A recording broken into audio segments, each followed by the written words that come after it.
Today I want to talk about motivation in video games, why we play or don't play games, and what people often mean when they say things like, this game lacks content, needs more content before I'll go back and play it again. Now this is mainly going to be about Elite Dangerous, but it extends rather nicely to a lot of other games, especially massive multiplayer online games.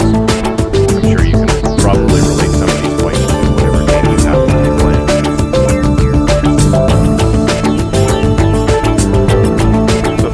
What motivates us to play games? Well, right off the bat, there's a novel, something new and exciting that you've never seen before.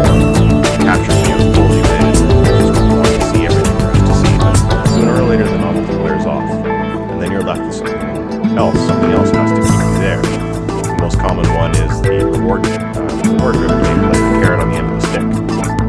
It's very popular for MMOs, for the Skinner box, or the treadmill grind, as it's often known, where players are rewarded for doing various things in the game to keep them playing for longer. But this only works on certain types of people, and it only works for so long. Again, at some point, your game needs to have something else to keep players, otherwise they'll leave, especially the ones who burn through content faster than anyone could ever produce it. Again, MMO players. So, there are three main factors that come to mind, and a number of smaller ones. And the first one I want to talk about is called cohesion. This is the ability to make different mechanics in the game, different activities, link together and feel connected in some way. Now look at Elite Dangerous and ask yourself, is the power play update, the whole power play mechanic, does it feel like it's connected to the rest of the game world? Chances are you're going to say no, it really doesn't. It doesn't have a huge bearing on the rest of the game. A player who isn't subscribed to one of the power play factions largely isn't aware that power play exists and isn't affected by it, other than a few small passive bonuses here and there. Another one is the CQC, the Close Quarters Championship. Now this is an arena shooter mode for Elite Dangerous that isn't part of the main game at all. The only way in is from a separate main menu option. So when you load up Elite Dangerous, what comes to mind? You think, oh, I want to play some CQC, some Close Quarter Championship, because it's fun and I enjoy it, and I think it would be a good way to spend my time. And then you remember that it doesn't tie into the main game at all. So whatever goals you had, whatever you were working on, whatever ship you were trying to unlock or place you were trying to reach, you're not going to get anything towards that by playing CQC. So there goes the reward-driven motivation right away. But it goes beyond that. It also loses the appeal for players who are attached to their ships or to their character, to their progress, to whatever. And it doesn't feel like they're playing the same game. It feels like something totally different, and it's very easy to lose motivation to play something like that. When Power Play was first announced, a lot of people were hoping that it would add cohesion, that it would give you the motivation to tie various things together and make you feel like what you did mattered. And that leads me into my second major factor, and that's agency. Now, agency is the ability to effect change within the game world. Sometimes in some games it's just simply destructible walls, the ability to knock a building down, and that's a meaningful change. In others, it's the ability to choose which political faction comes to power, or to choose who lives and dies, or who the team is made up of at the end of the game. Without agency, the game feels sterile, like you're an observer and nothing more. Like there's nothing meaningful that you as a player can do to impact the world around you. And you see this a lot in Elite Dangerous, for example, by spending hours and hours and hours hunting pirates in the same star system for days on end. And yet there never seem to be any fewer pirates. There are always just as many, and there's no real change to the system, or just as many missions to go and hunt pirates. Even if you stay in the same resource extraction site instance, you could stay there literally forever, and ships will continue to spawn literally forever. It doesn't matter how long you stay there, it will never dry up, you will never have to leave and go find somewhere else to hunt. There's no meaningful change here. In fact, the most you're going to get from killing the same faction of pirates over and over and over is that if they happen to own a station in the system, it'll greet you as a hostile, but then still happily let you dock and sell you more ammo and fuel so you can go back and kill more of their members. power play in Elite, surprisingly, is the only real source of agency, of true agency. And yet it lacks the cohesion to really be motivating either, to certain groups of players at least. But simply put, agency is important, and without it, the player doesn't feel like they matter. That takes me to my third point, persistence, which is another way to make the player feel like they matter.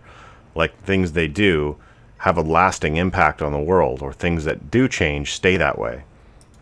Persistence is the difference between a side-scroller where if you run back in the direction you came from, the enemies are all there, or they're not. In a game with persistence, the enemies you kill are still dead and there's nothing there. In a game that lacks persistence, you go back and find those same enemies have all respawned already. Due to the heavily instanced nature of Elite Dangerous, it suffers from a very strong lack of persistence. If you've ever dropped into an unidentified signal source, or are the points of interest on planets, you'll find very quickly that they are randomly generated for you on the spot, and the moment you leave, they cease to exist. In many cases, you can't even get a player who's in a wing with you to drop into those same instances because they're generated just for you. Another way to describe persistence is think of the way Hans Moleman dies in The Simpsons on a regular basis, or the way Kenny dies in South Park every episode. And then when the next one starts, surprise, they're alive again and everything is reset back to the way it was. That's very, very common in Elite Dangerous. To reset a resource extraction site, everyone knows you simply hop out and back in, or log out and log back in. The same applies to the bulletin boards. The people collecting long-range smuggling missions will simply log out and log back in to refresh the available missions, and keep doing this until they have what they want. There's no persistence. Now, all of these things lead to motivation, to long-term motivation, to an urge to keep the game and keep going back to it and continue playing it, even if you have experienced all of the content at least once. Now, speaking of content, what do players mean when they say, this game lacks content, it needs more content?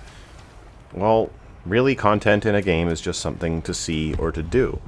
Elite Dangerous has 400 billion star systems to see, and it has plenty of different activities to do, including various forms of combat, exploration, and trade. I have logged 300 hours in this game, and I have still to do all of the things that it has to offer, and I have only seen a very small fraction of the stars that are out there. So why, you might ask, are people saying that Frontier needs to add more content to Elite Dangerous, and what do they really want? Well, what they really want is motivation. They want those three things that I mentioned before: cohesion, agency, and persistence. And they lack motivation because the content in Elite Dangerous lacks one or more of those things. For example, with the Horizons expansion, why would I do a base assault? Well, a base assault or a ground assault is immensely fun, and it's a challenge, and it's enjoyable. But once the novelty wears off, you're down to reward-based gameplay, and the reward for something like that is a pathetic, pitiful payout. So now you're left with, well, does it have cohesion? Does it have agency? Does it have persistence? Like most of the other mechanics in the game, the base assaults are instants. The moment you leave and come back, that base will have respawned. Even a few minutes later, I think those respawn without leaving. And everything will be as if you were never there at all. It has no persistence. Blowing up the base doesn't change anything. You get paid out by some random source for destroying the base, and that's it. It doesn't matter, it doesn't mean anything. There's no agency. And it doesn't really feel like it's connected to anything else in the world, because it's generated randomly for you, and only for you. It's not a persistent place on the planet's surface. It's generated at random as you move around. So when players say, give us more content, what they really mean is give us motivation to see and to do the content that's already in the game. In a lot of cases, that's a very simple change, such as rebalancing mission rewards so that they're, rewarding instead of just a joke. But in other cases, it's a massive undertaking. The way Frontier has chosen to go with a peer-to-peer architecture means that instancing is sort of their bread and butter, and to do anything persistent is difficult at best. But the best example of all that I can give is exploration. Exploration has a little bit of persistence in that if you discover something first, you get your name written on it forever. Now that's pretty cool. But The biggest question that a lot of explorers have is, why should I leave the drop-in point? Why should I fly all the way out to that distant star, that distant planet to scan it? What do I get out of it? The reward is not enough. It's a few hundred credits at best, maybe a few thousand.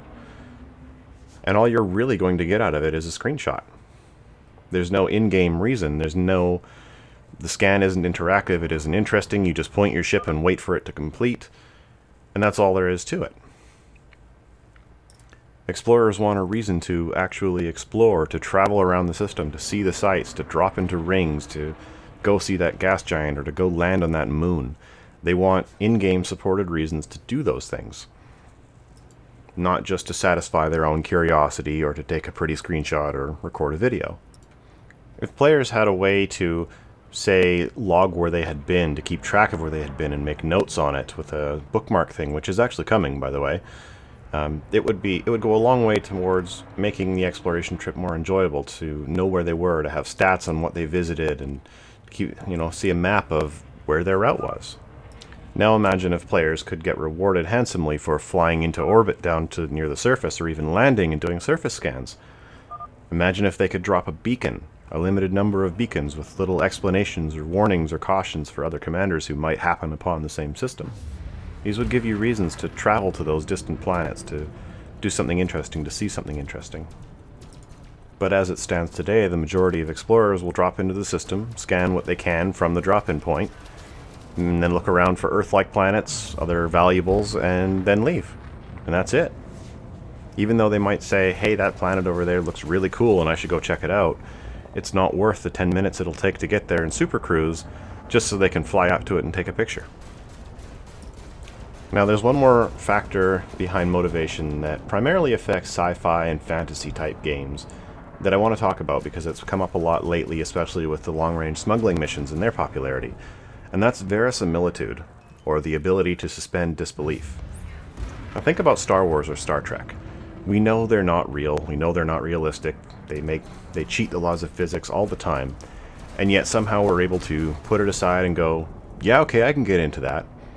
And the reason for that is simple. They define their own rules, their own limitations, and then they abide by them consistently. And the consistent part is the key. If they happen to break that consistency, you're thrown out of the moment. You're going, hey, hold on a second. They're not abiding by their own rules. This is bullshit. What the hell? That loss of immersion, or loss of failure to hold verisimilitude, is kind of a big problem in games like this. And it's happening very blatantly more recently, especially with the long-range smuggling missions that I mentioned. NPCs, non-player characters, are not abiding by the game's rules that do apply to player characters. For example, if you're trying to cargo scan a ship and it pops chaff, it will interrupt your scan, and you will have to wait until that chaff is finished before you can complete your scan. However, if an NPC cargo scans you, chaff does nothing. It does not interrupt their scan. It will complete as normal. Now, normally this hasn't been such a big deal, but lately there are a new type of mission where you have to smuggle goods halfway across the known the populated galaxy without being cargo scanned. And it's somewhat frustrating when the NPCs are not subject or not bound by that rule that chaff is supposed to interrupt scans. Now, they also seem to ignore silent running, closing all of the heat vents on your ship to dramatically reduce your heat signature. For a player, this would cause you to lose your target lock, and the only way you'd be able to fire on them is by visual, to see them.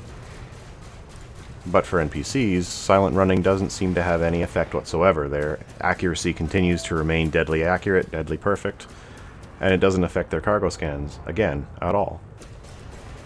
The next one is NPCs are ignoring the limitations of fuel and jump range.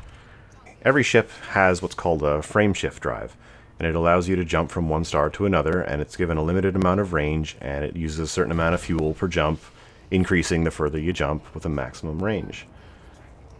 Now, certain ships, such as the one people tend to smuggle in, the ASP Explorer, can jump quite far. They can reach 35 light years, and even with a smuggling build, you're typically looking at 25 to 30. And they're being chased by an NPC in a ship that jumps 10 to 15 light years. And yet somehow, It is keeping pace with them, system for system, star for star, all the way as they try to escape in a ship that shouldn't technically be able to jump that far. This ruins verisimilitude. It pulls you out of the immersion and says, no, you're not abiding by your own rules. What the hell? Another one that is sort of impossible is the way NPCs tend to spawn at the perfect angle and speed to interdict you the moment you drop into a system. The moment you appear in front of a star, they're already trying to pull you out of Super Cruise. A player would never be able to pull that off. It's a 1 in a million thing, and yet it happens constantly with NPCs. You drop in, and it's like they're waiting in the exact right spot at the exact right speed and somehow had knowledge of it, even though they were in the system with you just a second ago and shouldn't be able to get to that system you're in now because their jump range shouldn't allow for it, and yet here they are. The best one of all, of course, is that this NPC who is chasing you as you try to smuggle your goods 350 light years away, he manages to interdict you and you turn around and you kill him. Well, the next system you hop to, guess what? He's back. Huh. Now, like I said before, there are a number of smaller factors that contribute to motivation, especially in Elite Dangerous, and I could name many of them, but in the interest of keeping this on topic and somewhat brief, I'm going to leave it at that. So when people say Elite lacks content and they're not coming back until Frontier adds more things to do, what they really mean is there's lots of stuff to do and lots of things to see, but they have no reason to do it or see it. And what they're looking for is cohesion, to tie things together, to make them feel like they're all part of the same world, the same universe, not separate individual mini-games that stand on their own and have no bearing on one another. They're looking for agency, the ability to make meaningful changes within their game world, to decide what political faction comes to power, and for that to actually mean something other than the way a station greets you. And they're looking for persistence, for whatever they do to not simply reset the next time they log in or the next time they come back to this area, to actually show that what they did meant something, that it had an impact and it stayed that way.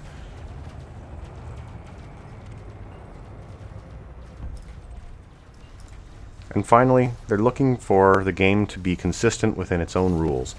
If it says the Eagle can jump 15 or 16 light years, then the Eagle can only jump 15 or 16 light years, and for one to follow you 35 light years from one star to the next is not realistic within the game's own rules. And it ruins immersion, and it ruins motivation. As I said, much of this applies to other games very, very nicely, especially MMOs. So think about it. What other games are you playing? How do these things apply to that game? Does it have lots of content? Are you really just lacking motivation to see and do that content? What's stopping you? That's the real question. I hope you enjoyed the video, and I will see you next time.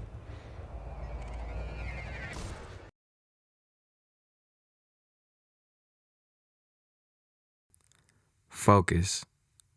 Focus can be the difference between on and off, winning and losing, good and great, between great and the best. Focusing can be the most self-fulfilling thing you could do for yourself, because with focus comes accomplishment. Focusing can bring out your greatest talents and give you true purpose in this world. It can take your natural ability and magnify it to extraordinary. One thing I learned, and I'm sure most of us know, is what you focus on, what you put your energy into, is exactly what we should expect back. That's just the law of the universe, karma. I've seen it happen like 10,000 times. It's as proven as 1 + 1 being 2.